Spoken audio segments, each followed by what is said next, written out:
परमानंद महाराणा प्राथमिक विद्यालय शिक्षक संघर सभापति जे आम 4 दफा दाबी आसंता विधानसभा अधिवेशन 20 तारिख दिन आंदोलन को ओह्ल तार कारण है आम अतीत आंदोलन करूँ बर्तमान जो माननीय मुख्यमंत्री अच्छा आम आंदोलन स्थल को जाते आमको प्रतिश्रुति देते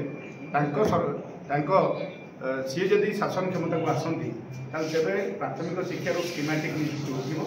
जो मैंने पाइछन से नियमित करेंगे और समस्त प्राथमिक शिक्षक मान केन्द्रीय भाव में दरमा देवे और 6 वर्षर कार्यकाल को जो ठेका कार्यकाल को नेशनल इंक्रीमेंट गणना करेंगे पुराणा पेंशन और स्वास्थ्य बीमा शिक्षक मान आम आशा करूँ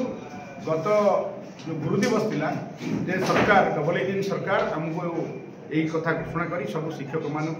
मन खुशी करेंगे और दाबी पूरण करेंगे किंतु सरकार ताको घोषणा कले ना तेणु आम बारंबार माननीय मुख्यमंत्री और गणशिक्षा मंत्री और गणशिक्षा सचिव सहित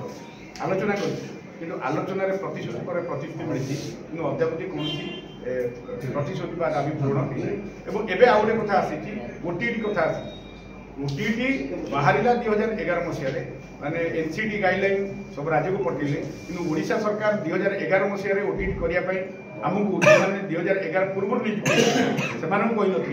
2019 क्याडर बोले से प्रकाश कले एवं कहते कौन ना 2011 मसीहा पूर्व जो नियुक्ति होती समस्ते पदोन्नति ओटीटी आवश्यकता अच्छे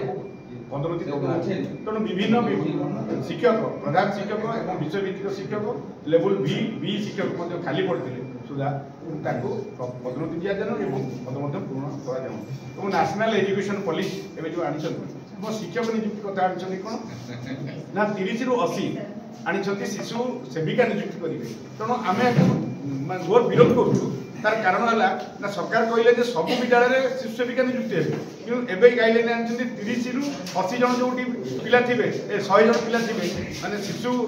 श्रेणी में प्रथम श्रेणी और द्वितीय श्रेणी की मिसेले 30 ରୁ 100 थे जड़े नियुक्ति हम आम देखो ओडिशा सारा कौटी प्राथमिक विद्यालय जो अच्छी सब गाँव अच्छी सब पड़ार अच्छी तेणु ये श्रेणी में 30 रे पिला होना तेणु नियुक्ति हम ना और आउ जो शिशु सेविका नियुक्ति कथा आनी से शिशु सेविका योग्यता हम कौन ना से शिक्षित किए हम जी शिक्षित हम सी 5 वर्ष तौक 3 वर्ष 5 वर्ष पिला जत्न नहीं पार ना तेणु आम दाबी करूँ जो मैंने ECC अर्थात आद्य शैशव शिक्षार तालीम नहीं माने शिशु सेविका नियुक्ति दि जाए तो ये समस्त दाबी विद्यालय शिक्षा व्यवस्था और शिक्षक छात्र या नहीं आम आगामी 20 तारिख दिन विधानसभा अधिवेशन में ओडिशा समूह शिक्षक मैंने जहाँ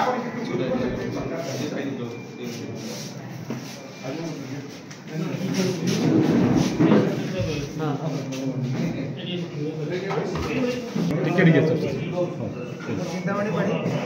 प्राथमिक विद्यालय शिक्षक संघर राज्य उपसभापति तो आप देखु विगत सरकार भी थिला आजिकार सरकार भी अच्छी किंतु समस्ते सबु समय प्राथमिक विद्यालय शिक्षक मान सहित प्रतारणा करेतु आम गणशिक्षा मंत्री भी कही शिक्षक मानकर मानसिकतार परिवर्तन दरकार किंतु आप जानी शिक्षक मानकर मानसिकता बहुत जहाँफल एत वर्ष प्रतारणा कलापर आम अनेक थर दाबी जनाऊँ आमर जहाँ असुविधा अच्छी फुलफिल करूँ बोलिकी किंतु सरकार से कथा केवे भी मानु ना तो आम बाध्य होचु जे आम विद्यालय परिसर को छाड़ी राजरास्ता को ओह्लैवा को बाध्य होचु तो आगामी दिन में सरकार यही नुआ सरकार आमको सेमती प्रतारणा न करिकी आमर असुविधा गुड़ाक बुझे ताहले आम विद्यालय परिसर को ठीक भाव में चलि